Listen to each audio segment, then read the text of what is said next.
Di sebuah malam yang sunyi di Madinah, sekitar tahun ke-10 Hijriah, Rasulullah Shallallahu Alaihi Wasallam duduk bersama para sahabatnya di halaman Masjid Nabawi. Cahaya bulan purnama menerangi wajah-wajah yang penuh khusyuk mendengarkan setiap kata yang keluar dari mulut mulia baginda. "Wahai para sahabatku," ucap Rasulullah Shallallahu Alaihi Wasallam dengan suara yang dalam dan penuh makna. "Sesungguhnya aku khawatir terhadap umatku setelah aku tiada nanti. Ada fitnah-fitnah besar yang akan menimpa mereka di akhir zaman."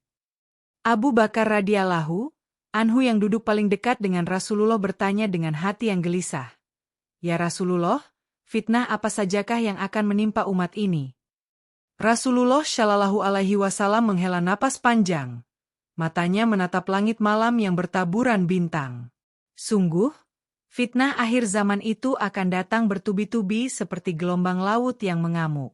Setiap fitnah yang datang akan membuat fitnah sebelumnya tampak seperti angin sepau-sepau. Para sahabat saling bertatapan dengan wajah yang penuh kekhawatiran. Umar bin Khattab radhiyallahu anhu bertanya, "Ya Rasulullah, bagaimana ciri-ciri umat yang hidup di masa fitnah tersebut?" "Mereka akan hidup di zaman ketika harta berlimpah ruah, namun hati mereka kosong dari zikrullah. Mereka akan berlomba-lomba membangun gedung-gedung tinggi, namun melupakan pembangunan akhlak. Mereka akan mudah mendapatkan informasi dari seluruh dunia, namun sulit mendapatkan ilmu yang bermanfaat." Ali bin Abi Thalib radhiyallahu anhu yang terkenal dengan kecerdasannya berkata, "Ya Rasulullah, beritahukanlah kepada kami tanda-tanda fitnah tersebut agar kami bisa mempersiapkan diri dan keturunan kami." Rasulullah Shallallahu Alaihi Wasallam mengangguk perlahan. "Baiklah, aku akan menceritakan kepada kalian tentang 7 fitnah besar yang akan menimpa umat ini di akhir zaman. Barang siapa yang mengetahui dan mempersiapkan diri, maka Allah akan melindunginya. Dan barang siapa yang lengah, maka dia akan terjerumus ke dalam kehancuran." Suasana majelis menjadi sangat hening. Angin malam bertiup pelan, seolah-olah alam semesta juga ikut menyimak peringatan penting dari Rasul terakhir ini. Para sahabat menajamkan telinga mereka, bersiap mendengar pesan yang akan menjadi pedoman umat Islam hingga hari kiamat. Fitnah pertama, mulai Rasulullah Shallallahu Alaihi Wasallam dengan suara yang tegas, adalah fitnah harta dan kemewahan dunia. "Fitnah pertama yang akan menimpa umat ini," lanjut Rasulullah Shallallahu Alaihi Wasallam sambil menatap wajah-wajah para sahabat yang penuh perhatian, "adalah fitnah harta dan kemewahan dunia yang akan membuat mereka lupa kepada Allah yang telah memberikan nikmat tersebut." Abdullah bin Mas'ud radhiyallahu anhu bertanya dengan suara bergetar, "Ya Rasulullah, bukankah harta itu nikmat dari Allah? Mengapa bisa menjadi fitnah?" Rasulullah Shallallahu Alaihi Wasallam mengangguk bijaksana.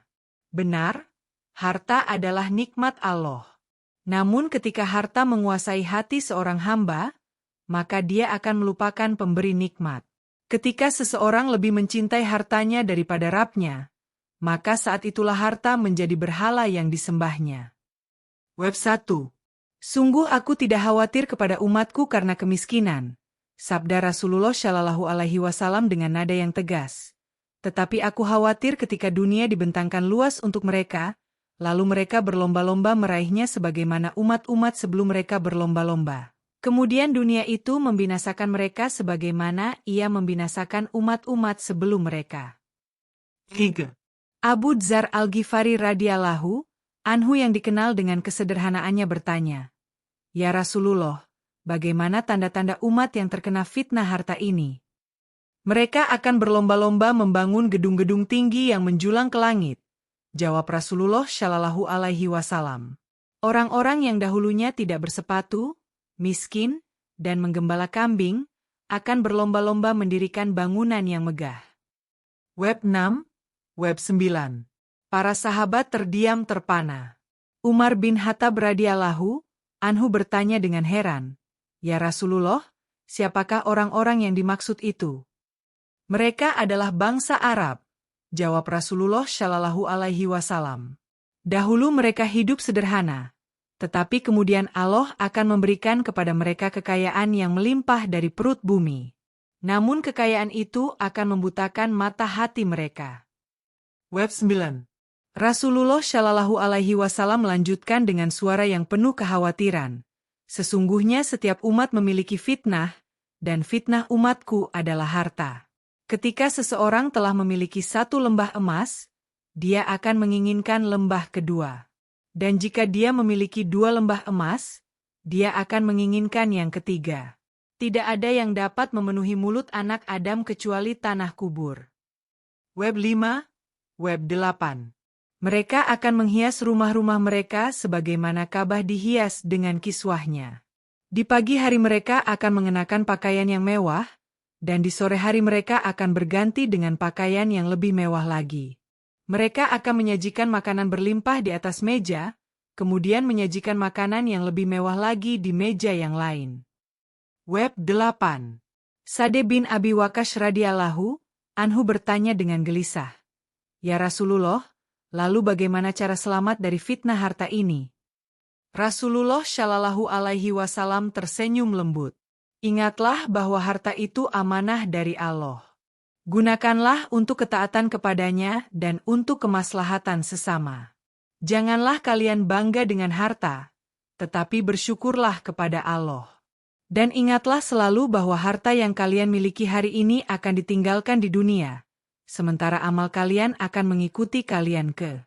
Rasulullah Shallallahu Alaihi Wasallam terdiam sejenak, memandang langit malam yang bertabur bintang. Angin bertiup pelan, seolah alam semesta ikut mendengarkan peringatan yang akan disampaikan. "Fitnah kedua," lanjut Rasulullah Shallallahu Alaihi Wasallam dengan suara yang penuh kekhawatiran, "adalah fitnah wanita dan syahwat yang akan melanda umat ini di akhir zaman." Para sahabat saling bertatapan dengan wajah yang serius. Fitnah ini memang sudah mereka ketahui dari peringatan-peringatan sebelumnya. Namun penjelasan mendalam tentang kondisi di akhir zaman membuat mereka semakin waspada. "Sungguh, aku tidak meninggalkan setelahku suatu fitnah yang lebih berbahaya bagi kaum laki-laki daripada fitnah wanita," sabda Rasulullah Shallallahu Alaihi Wasallam sebagaimana yang diriwayatkan oleh Usamah bin Zaid radhiyallahu anhu. Web 22. Web 24. Abu Hurairah radhiyallahu anhu bertanya dengan suara bergetar, "Ya Rasulullah, mengapa fitnah wanita begitu berbahaya hingga engkau khawatir terhadap umat ini?" Rasulullah Shallallahu Alaihi Wasallam menjawab dengan bijaksana, "Karena Allah telah menciptakan di dalam diri laki-laki kecenderungan yang kuat terhadap wanita. Ketika kecenderungan ini tidak dikendalikan dengan takwa dan iman yang kuat, maka dia akan menjerumuskan seseorang ke dalam dosa-dosa besar. Di akhir zaman," lanjut Rasulullah Shallallahu Alaihi Wasallam, "akan muncul wanita-wanita yang berpakaian tetapi seperti telanjang. Mereka akan menghias diri mereka dengan perhiasan yang berlebihan, memakai wewangian yang menyebar kemana-mana, dan berjalan dengan cara yang menarik perhatian laki-laki." Web 21. Web 25. Utsman bin Affan radhiyallahu anhu bertanya dengan penuh perhatian, "Ya Rasulullah, bagaimana mereka bisa berpakaian tetapi seperti telanjang?" Mereka akan mengenakan pakaian yang tipis sehingga dapat memperlihatkan bentuk tubuh mereka. Mereka akan mengenakan pakaian yang ketat sehingga lekuk tubuh mereka terlihat jelas. Mereka akan memotong rambut mereka pendek seperti punuk unta, dan mereka akan berjalan dengan gaya yang menggoda. Web 21.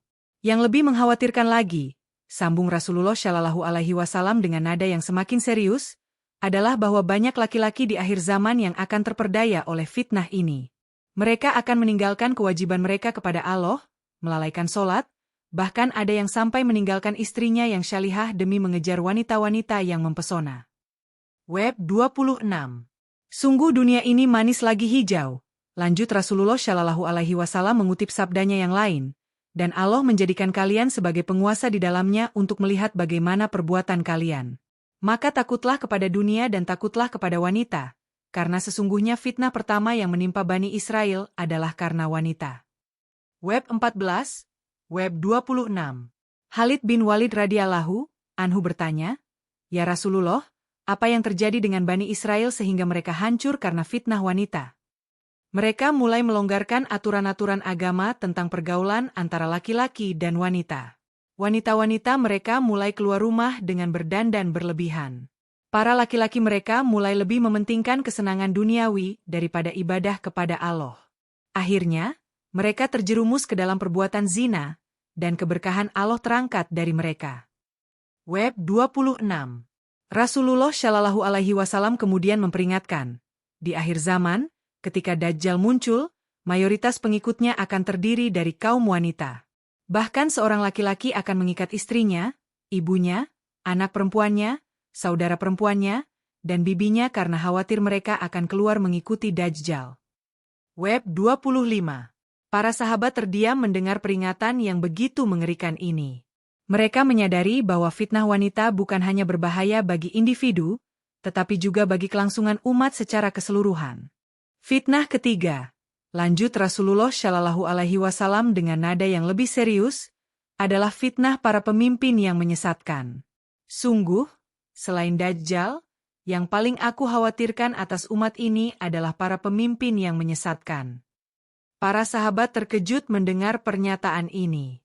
Abu Dzar Al-Ghifari radhiyallahu anhu bertanya dengan suara bergetar, "Ya Rasulullah, mengapa para pemimpin yang menyesatkan lebih berbahaya daripada Dajjal?" Rasulullah Shallallahu Alaihi Wasallam menjawab dengan penuh hikmah, "Karena Dajjal memiliki tanda-tanda yang jelas. Dia buta sebelah matanya dan tertulis di antara kedua matanya kata, kafir, yang dapat dibaca oleh setiap mukmin, baik yang bisa baca tulis maupun yang tidak. Namun pemimpin yang menyesatkan, mereka tampil dengan topeng kebaikan, berbicara atas nama agama, bahkan mengaku sebagai pembela umat." Web 28, Web 33. Mereka akan merusak umat dari dalam, sambung Rasulullah Shallallahu Alaihi Wasallam, berbicara dengan manis di hadapan rakyat, namun hati mereka adalah hati setan dalam tubuh manusia. Mereka akan menjual agama demi kekuasaan, mengorbankan umat demi kepentingan pribadi. Web 30. Umar bin Khattab radhiyallahu anhu bertanya dengan gelisah, "Ya Rasulullah, bagaimana ciri-ciri pemimpin yang menyesatkan ini?" "Akan datang suatu masa," jawab Rasulullah Shallallahu Alaihi Wasallam, "di mana para pemimpin kalian adalah orang-orang yang paling jahat di antara kalian. Mereka mencintai kalian karena kepentingan, dan kalian mencintai mereka karena rasa takut. Mereka akan memimpin kalian, padahal mereka adalah musuh bagi kalian." Web 30. Di akhir zaman, akan hilang ilmu agama dengan cara mewafatkan para ulama yang benar. Kemudian akan diangkat sebagai pemimpin orang-orang yang bodoh. Apabila mereka ditanya tentang agama, mereka akan berfatwa tanpa ilmu. Mereka sesat dan menyesatkan orang lain. Web 4, Web 32.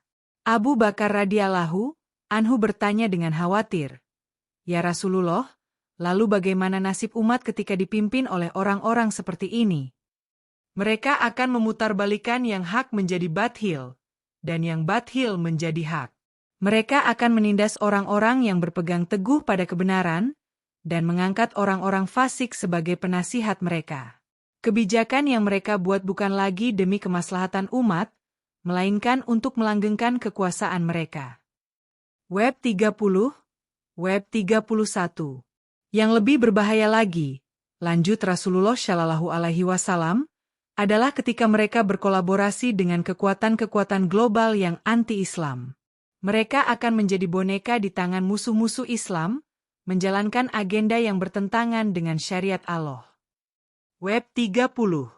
Utsman bin Affan radhiyallahu anhu bertanya, "Ya Rasulullah, apakah ada tanda-tanda khusus yang bisa kita kenali dari pemimpin seperti ini?" "Mereka akan berbicara tentang keadilan, namun zalim dalam perbuatan. Mereka akan berjanji memberikan kesejahteraan, namun justru menindas rakyat.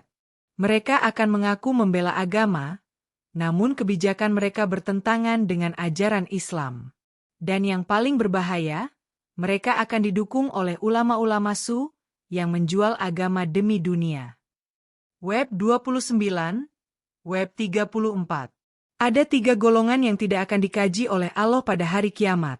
Sabda Rasulullah Shallallahu Alaihi Wasallam, orang tua yang berzina, raja yang suka berdusta, dan orang miskin yang sombong. Pemimpin yang suka berdusta ini akan menjadi ciri khas akhir zaman. Web 32. Para sahabat terdiam mendengar gambaran yang begitu mengerikan tentang masa depan umat. Mereka menyadari betapa pentingnya memilih pemimpin yang takwa dan amanah, serta betapa berbahayanya ketika kekuasaan jatuh ke tangan orang yang salah. Oleh karena itu, pesan Rasulullah Shallallahu Alaihi Wasallam, di akhir zaman, carilah dan ikutilah ulama yang dibenci oleh orang-orang kafir, munafik, dan fasik. Jauhilah ulama yang disenangi oleh mereka, karena biasanya ulama yang disenangi musuh Islam adalah ulama yang telah berkompromi dengan kebatilan. Web 29. Fitnah keempat. Lanjut Rasulullah Shallallahu Alaihi Wasallam dengan suara yang semakin khawatir, adalah fitnah terangkatnya ilmu dari tengah-tengah umat ini. Para sahabat terdiam, menyadari betapa pentingnya ilmu dalam agama Islam. Abu Hurairah radhiyallahu anhu bertanya dengan penuh kegelisahan, "Ya Rasulullah, bagaimana mungkin ilmu bisa terangkat? Bukankah Al-Quran akan tetap terjaga hingga hari kiamat?" Rasulullah Shallallahu Alaihi Wasallam mengangguk dan menjawab dengan penuh hikmah, "Benar, Al-Quran akan terjaga. Namun yang aku maksud dengan terangkatnya ilmu adalah hilangnya para ulama yang memahami dan mengamalkan Al-Quran dan As-Sunnah dengan benar." Web 4, Web 2. Sesungguhnya Allah tidak akan mencabut ilmu sekaligus dari dada manusia. Sabda Rasulullah Shallallahu Alaihi Wasallam sebagaimana yang diriwayatkan oleh Abdullah bin Amr bin Ash radhiyallahu anhu. Tetapi Allah akan menghilangkan ilmu dengan cara mematikan para ulama. Apabila sudah tidak ada lagi ulama, maka orang-orang akan memilih orang-orang jahil sebagai pemimpin mereka. Web 4, Web 42. Ali bin Abi Thalib radhiyallahu anhu bertanya dengan keprihatinan, "Ya Rasulullah, apa yang akan terjadi ketika orang jahil menjadi pemimpin?" Apabila pemimpin yang jahil itu ditanya tentang agama, jawab Rasulullah Shallallahu Alaihi Wasallam, mereka akan berfatwa tanpa ilmu. Mereka sesat dan menyesatkan orang lain. Mereka akan berbicara atas nama agama, padahal mereka tidak memiliki dasar ilmu yang kuat. Web 4, Web 2. Di akhir zaman, sambung Rasulullah Shallallahu Alaihi Wasallam, akan datang masa ketika zaman semakin dekat, menuju kiamat, ilmu akan dicabut, fitnah-fitnah akan muncul, sifat kikir akan dimasukkan ke dalam hati manusia, dan akan banyak terjadi al-harj. Para sahabat bertanya, "Apakah al-harj itu, ya Rasulullah?" Beliau menjawab, "Pembunuhan." Web 2, Web 37. Ibn Mas'ud radhiyallahu anhu bertanya dengan nada prihatin, "Ya Rasulullah, bagaimana ciri-ciri zaman ketika ilmu telah terangkat? Akan tersebar luas kebodohan di tengah-tengah manusia." Jawab Rasulullah Shallallahu Alaihi Wasallam, "Mereka akan mengira diri mereka berilmu, padahal mereka jahil. Mereka akan berani berbicara tentang agama tanpa dasar yang kuat. Yang lebih berbahaya lagi, kebodohan mereka akan dikira sebagai ilmu oleh orang banyak." Web 37, Web 10. Sungguh menjelang kiamat ada masa-masa di mana kebodohan diturunkan dan ilmu diangkat serta banyak terjadi pembunuhan. Sabda Rasulullah Shallallahu Alaihi Wasallam sebagaimana yang diriwayatkan oleh Abdullah bin Mas'ud dan Abu Musa al-Asy'ari radhiyallahu anhuma. Web 37. Yang paling mengkhawatirkan, lanjut Rasulullah Shallallahu Alaihi Wasallam, adalah ketika orang-orang di akhir zaman akan menolak hadits-hadits yang syahih. Akan ada orang yang berkata, "Pegangan kami dan kalian hanyalah kitabullah, Al-Quran, saja. Apa yang dihalalkan oleh Al-Quran kami halalkan, dan apa yang diharamkan kami haramkan. Padahal apa yang aku haramkan sama hukumnya dengan apa yang diharamkan oleh Allah." Abu Bakar radhiyallahu anhu bertanya dengan kekhawatiran yang mendalam, "Ya Rasulullah, lalu bagaimana nasib umat ketika mereka menolak sunnah Nabi?" "Mereka akan tersesat jauh dari jalan yang lurus," jawab Rasulullah Shallallahu Alaihi Wasallam. "Mereka akan mengira bahwa mereka berpegang pada agama yang benar, padahal mereka telah menyimpang jauh." Di akhir zaman, Islam akan tinggal namanya saja. Al-Quran akan tinggal tulisannya saja. Masjid-masjid mereka akan ramai jamaahnya tetapi kosong dari petunjuk.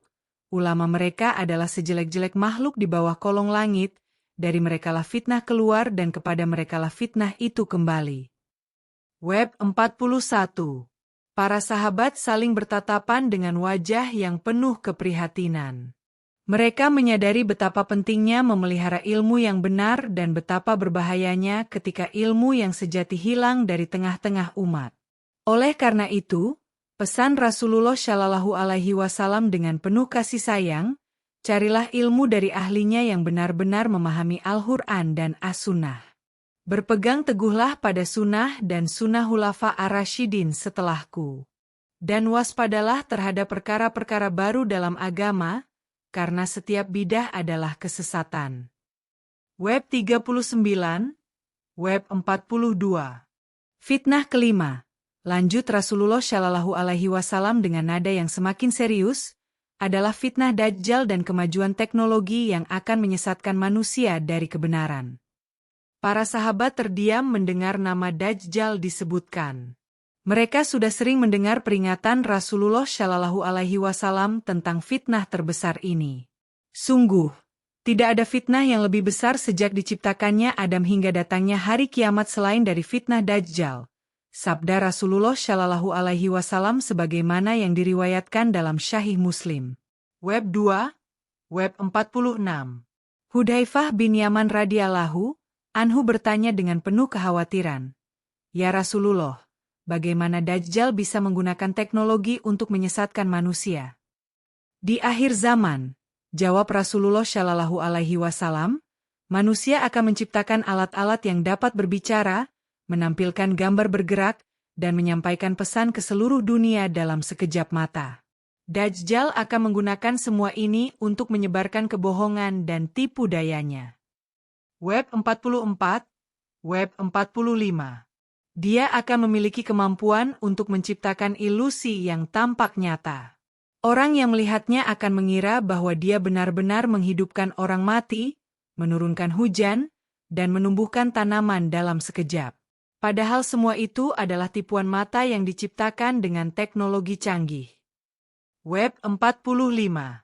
Abu Ubaidah bin Jarrah radhiyallahu anhu bertanya, "Ya Rasulullah, bagaimana teknologi bisa menjadi alat Dajjal?" Mereka akan menciptakan mesin-mesin yang dapat mengendalikan cuaca, mengubah iklim sesuka hati. Mereka akan membuat gambar-gambar palsu yang tampak seperti nyata, bahkan dapat berbicara dan bergerak seperti manusia sungguhan. Semua ini akan digunakan Dajjal untuk menipu manusia bahwa dialah yang menguasai alam semesta. Web 45. Yang lebih berbahaya lagi, lanjut Rasulullah Shallallahu Alaihi Wasallam, adalah ketika teknologi digunakan untuk mencuci otak manusia. Mereka akan membuat alat yang dapat memasukkan pemikiran langsung ke dalam otak manusia, mengontrol apa yang mereka lihat, dengar, dan rasakan. Web 47. Dajjal akan menggunakan jaringan komunikasi global untuk menyebarkan propaganda dan kebohongannya ke seluruh dunia. Tidak ada satu negeri pun yang tidak akan terkena fitnahnya, kecuali Makkah dan Madinah yang dijaga oleh para malaikat.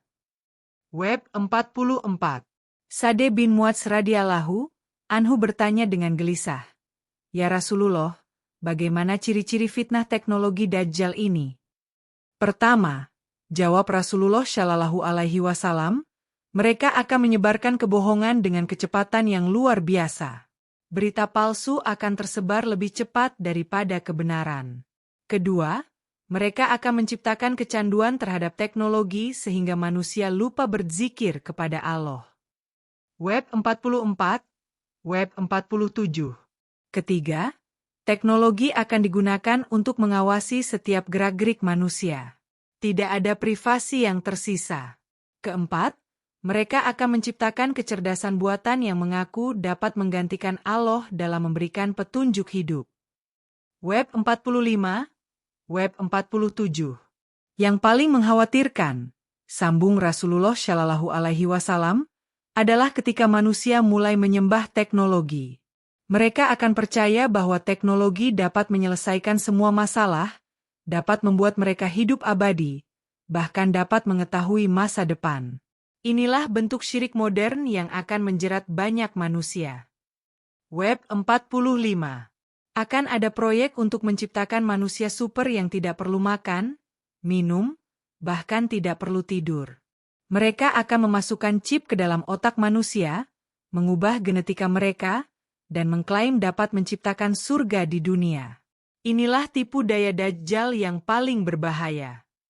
Web 45. Umar bin Khattab radhiyallahu anhu bertanya dengan suara bergetar, "Ya Rasulullah, bagaimana cara kita melindungi diri dari fitnah teknologi Dajjal ini?" Rasulullah Shallallahu Alaihi Wasallam menjawab dengan penuh kasih sayang, "Perkuatlah iman dan ilmu agama kalian. Jangan mudah terpesona dengan kemajuan teknologi yang bertentangan dengan fitrah manusia. Ingatlah bahwa hanya Allah yang Maha Kuasa atas segala sesuatu. Dan bacalah 10 ayat pertama dari surah Al-Kahfi, karena ayat-ayat tersebut akan melindungi kalian dari fitnah Dajjal." Web 2, Web 46. Fitnah ke-6. Lanjut Rasulullah Shallallahu Alaihi Wasallam dengan suara yang penuh kesedihan, adalah fitnah perang dan pertumpahan darah yang akan melanda umat ini tanpa henti. Para sahabat merasa hatinya mencelos mendengar hal ini. Mereka yang telah merasakan indahnya perdamaian Islam di bawah kepemimpinan Rasulullah Shallallahu Alaihi Wasallam tidak dapat membayangkan umat ini akan saling berperang.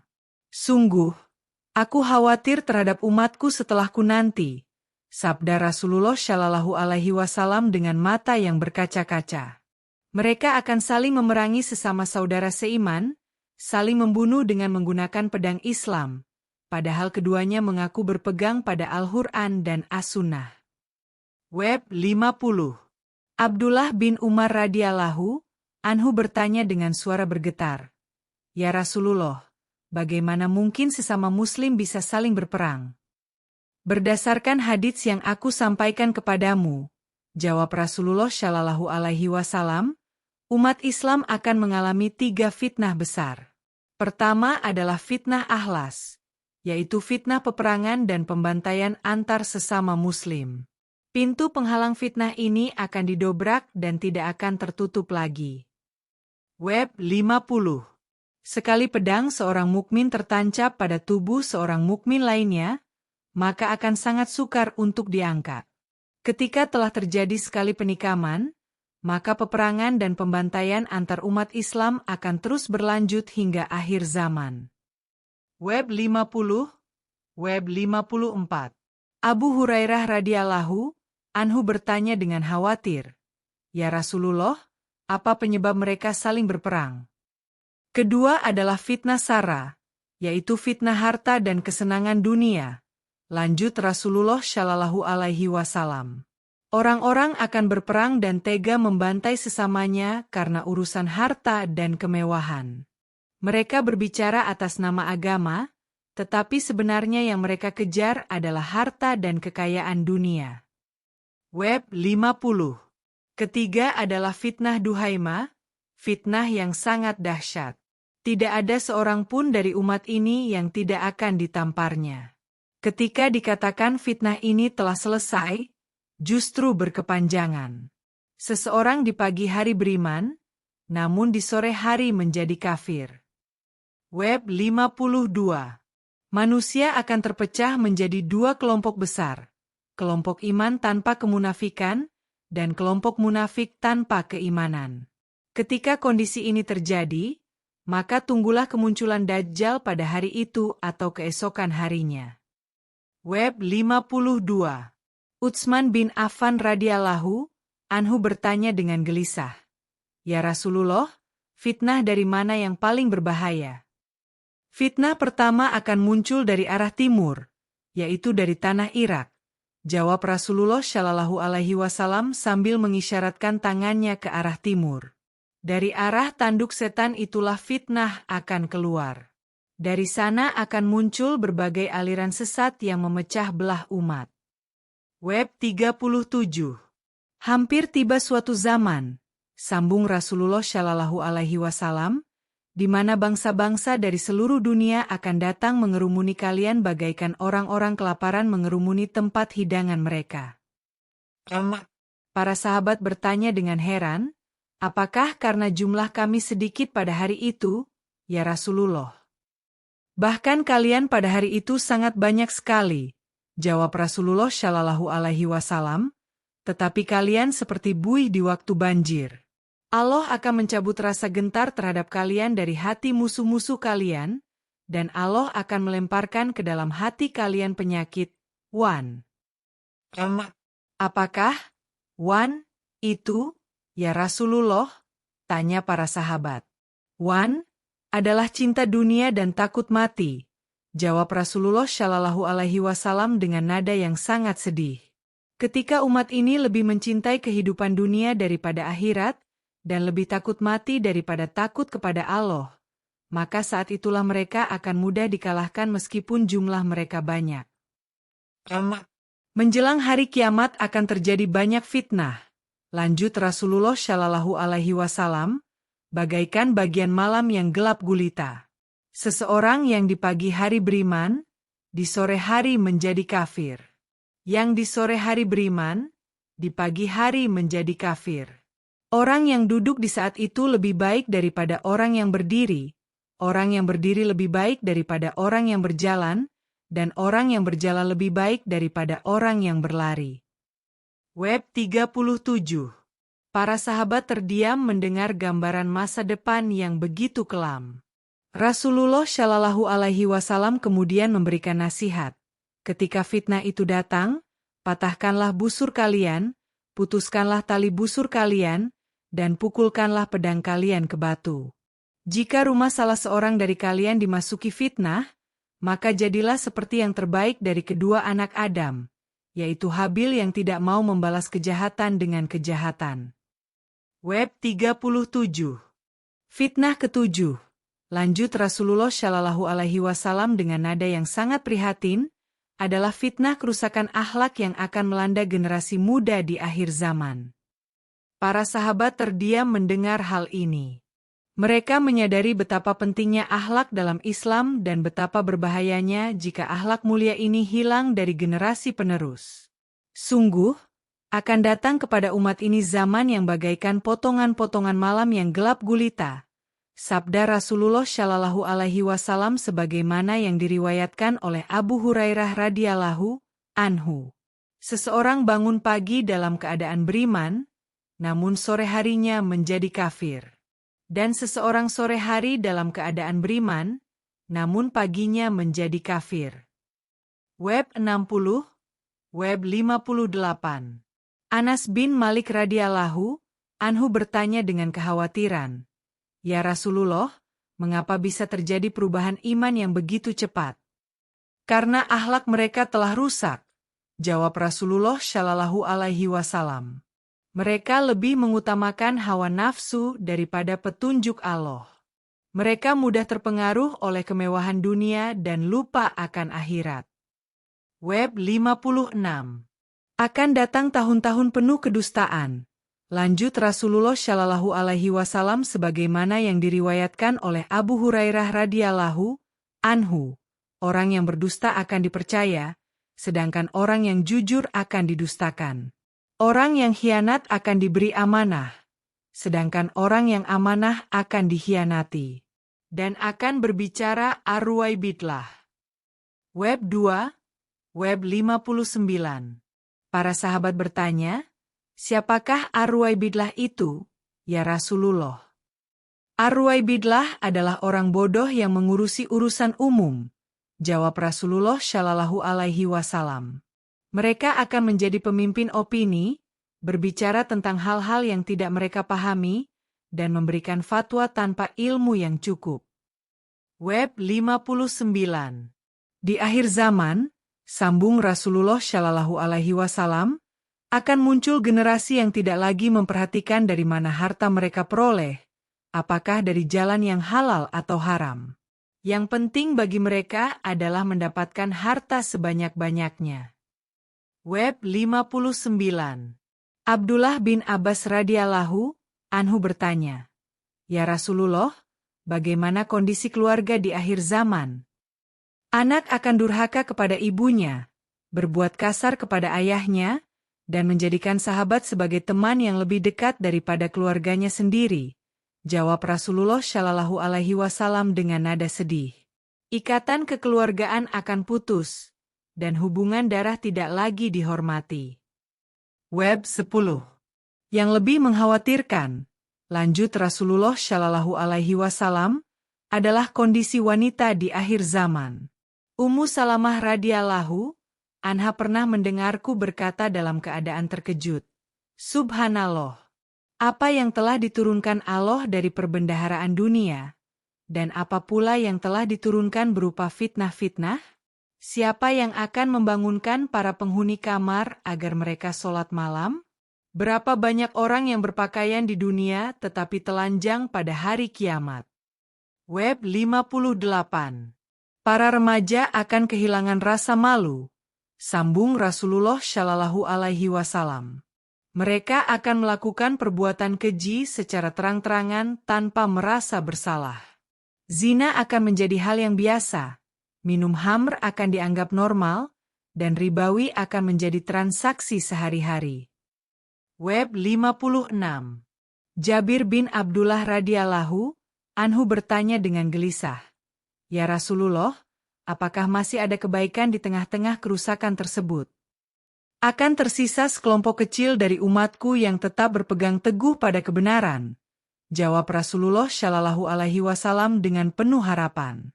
Mereka tidak akan terganggu oleh orang-orang yang menentang atau meninggalkan mereka. Mereka tetap di atas kebenaran hingga datang perintah Allah. Web 60. Pada masa itu, orang yang duduk lebih baik daripada yang berdiri lebih baik daripada yang berjalan, dan yang berjalan lebih baik daripada yang berlari menuju fitnah. Pesan Rasulullah Shallallahu Alaihi Wasallam. Barang siapa yang mendapati tempat berlindung atau perlindungan, maka hendaklah dia berlindung darinya. Web 58.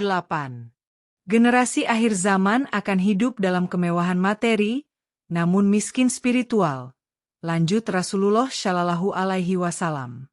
Mereka akan memiliki segala yang diinginkan secara duniawi, namun hati mereka kosong dari zikrullah. Inilah yang akan membuat mereka mudah terjerumus ke dalam dosa dan kemaksiatan. Web 56. Para sahabat menangis mendengar gambaran generasi masa depan yang begitu memprihatinkan. Mereka berdoa dalam hati agar keturunan mereka selamat dari fitnah-fitnah tersebut.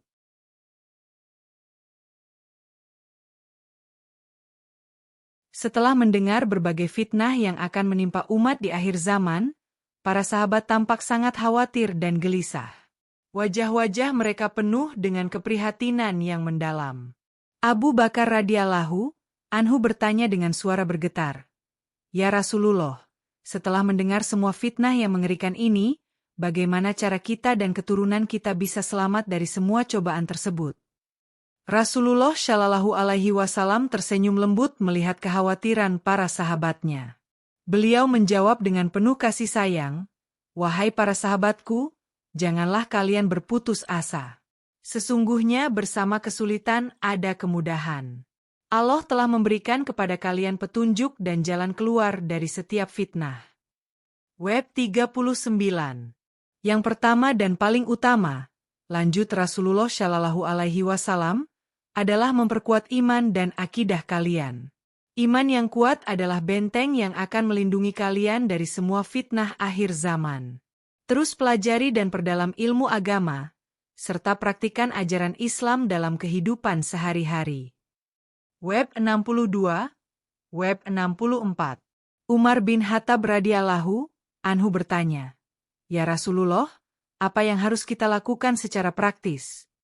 Kedua, jawab Rasulullah Shallallahu Alaihi Wasallam, "Senantiasa meminta perlindungan kepada Allah.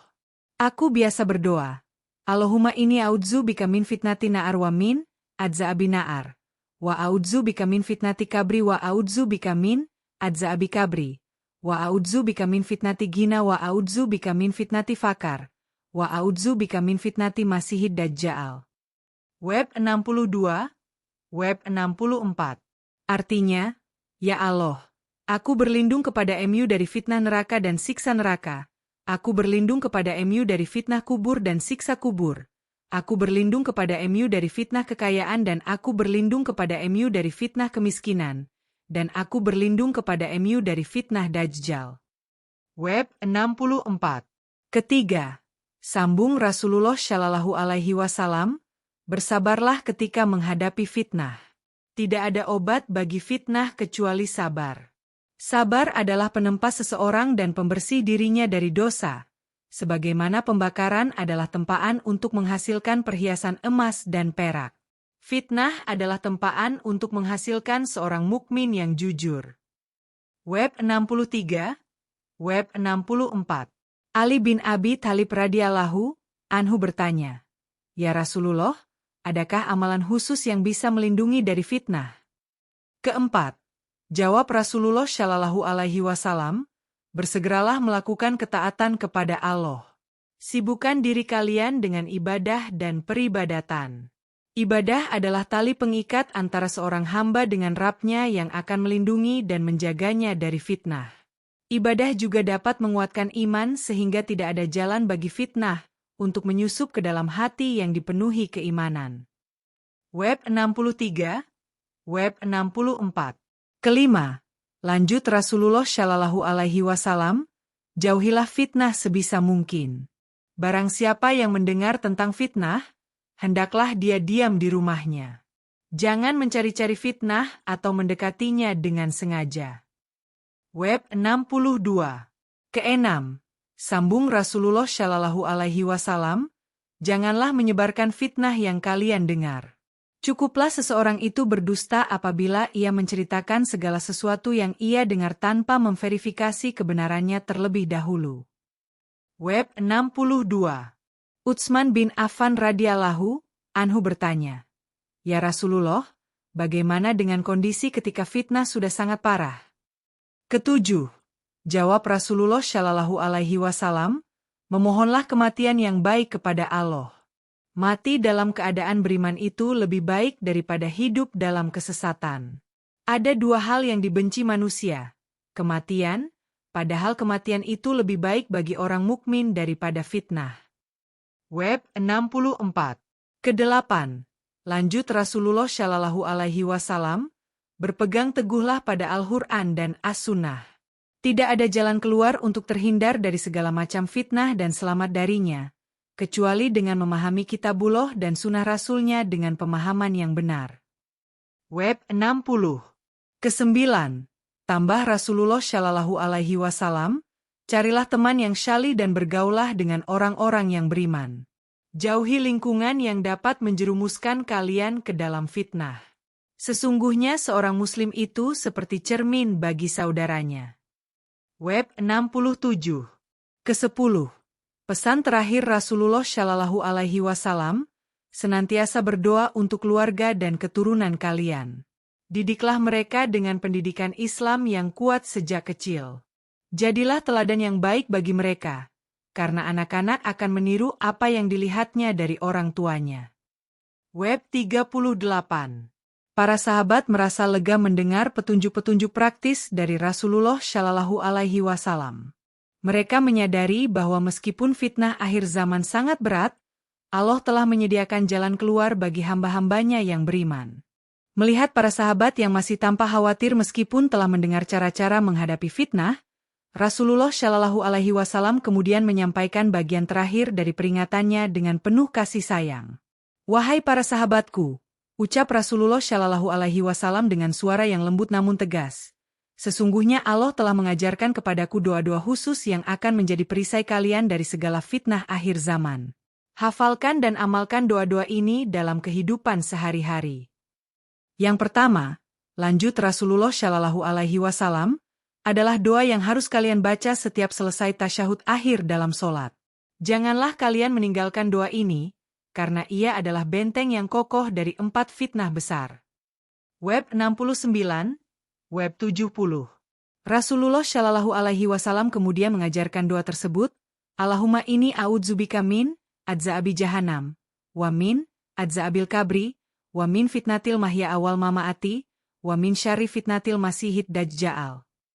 Web 69, Web 73.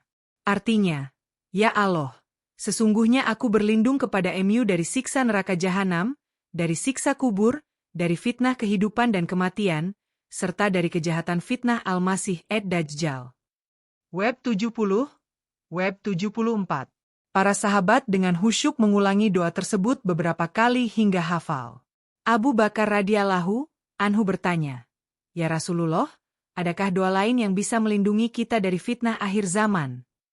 Yang kedua, jawab Rasulullah Shallallahu Alaihi Wasallam, adalah doa yang Allah ajarkan kepadaku ketika aku khawatir akan datangnya fitnah besar pada umatku. Beliau kemudian mengajarkan, Allahumma ini as'aluka filal hairaati wa tarkal munkaraati wa hubbal masaakin. Wa idza arata bei, ibadika fitnatan fakbidzni ilaika ghaira maftun. Web 72. Artinya, ya Allah, aku memohon kepada MU taufik untuk bisa mengamalkan semua kebaikan, meninggalkan semua kemungkaran, dan bisa mencintai orang-orang miskin. Jika engkau menghendaki untuk menimpakan ujian kepada hamba-hamba MU, maka wafatkanlah aku tanpa terkena fitnah itu. Web 72. Yang ketiga, lanjut Rasulullah Shallallahu Alaihi Wasallam, bacalah dan hafalkan 10 ayat pertama dari surah Al-Kahfi.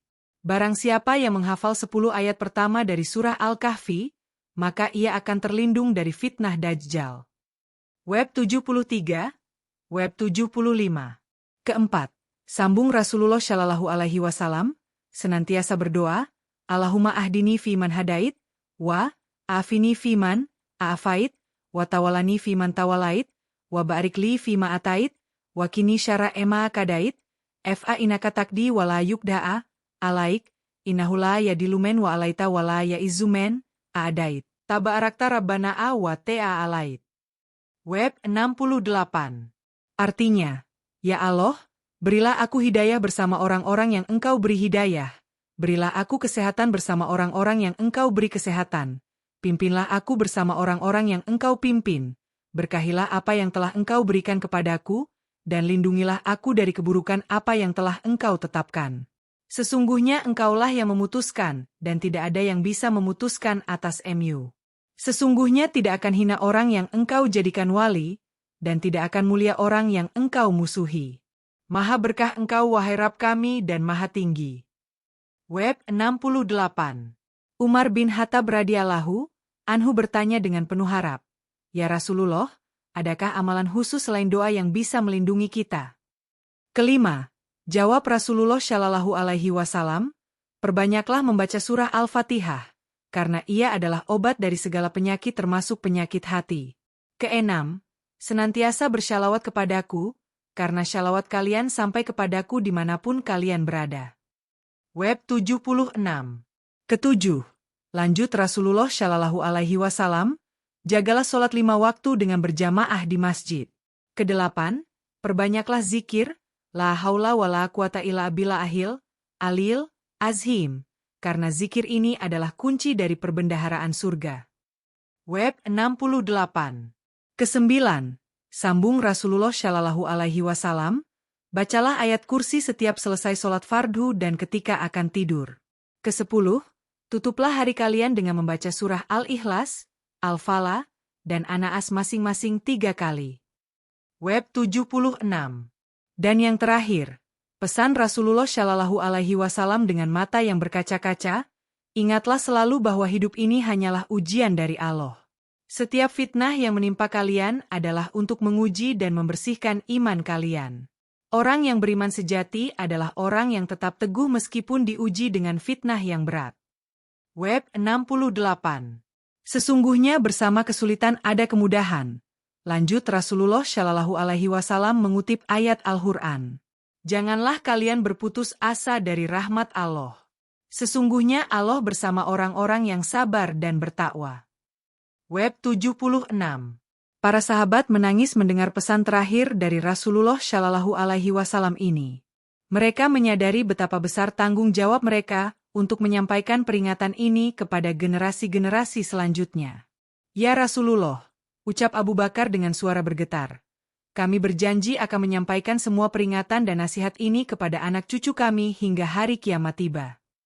Rasulullah Shallallahu Alaihi Wasallam tersenyum dan bersabda, barang siapa yang menyampaikan satu ayat dari Al-Quran atau satu hadits dariku, maka baginya pahala seperti orang yang mengamalkannya tanpa mengurangi pahala orang yang mengamalkan sama sekali. Dan ingatlah, umat yang paling dicintai Allah adalah umat yang paling bermanfaat bagi sesama.